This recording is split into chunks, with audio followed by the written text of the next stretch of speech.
Filipino time is on time. Yan po ang naisisulong ng Pag-asa sa pagdaraos nila ng Time Consciousness Week na layong burahin ang tila nakaugalian ng mga Pinoy na pagiging late. Balitang hatid ni Cesar Apolinario. Anong oras na sa inyo, sir?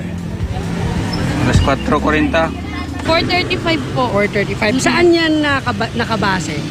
Yung oras na yun? Sa relo po namin doon sa bahay. Ay, yung relo nyo sa bahay, saan nakabase? Sa oras po ng GMA. Ano oras na? 4:30 na yata. Yata. Hindi ko alam eh. Kasi wala ka relo. Wala. Saan po siya oras binase? Pag-asa. So si Sir, kasi taga-Pag-asa si Sir. Walang nagtugma sa mga binanggit na oras ng mga tinanong ko. Kahit pa segundo lang ang pagitan ng panayam. Patunay lang na sa ngayon, hindi pa synchronized ang oras ng mga Pinoy.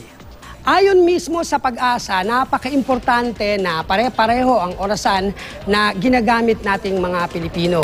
Partikular sa mga private companies, sa mga government agencies, gaya nitong Pag-asa, at mismo tayong mga individual ay dapat pare-pareho ang ginagamit nating orasan. At dito sa mismong main building ng Pag-asa, ito ang ginagamit nila na dapat na official na oras nating mga Pilipino.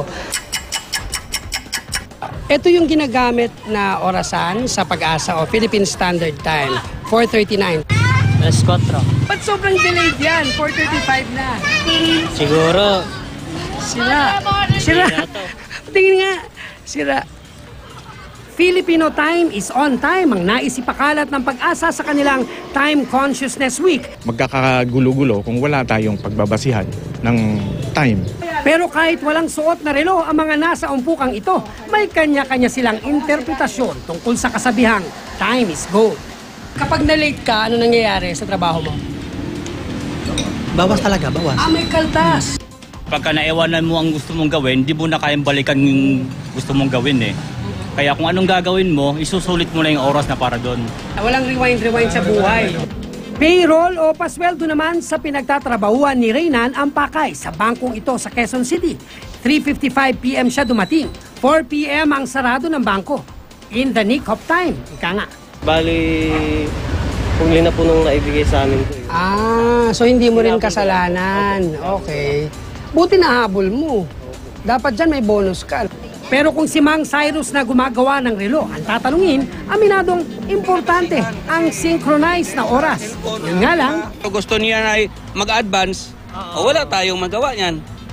So tingin mo walang pag-asa na maging synchronized ang mga relo natin Walang mga pag-asa, Pilipino? wala talagang pag-asa. Kahit ang oras ng tao, walang pag-asa na mag-synchronize. Kaya panawagan ng Pag-asa, iwasan na ang Filipino time. Bagkus, isa puso at isa isip daw ng mga Pinoy na may oras at lalong may pag-asa pa para masabing Filipino time is on time. Cesar Apolinario, GMA News.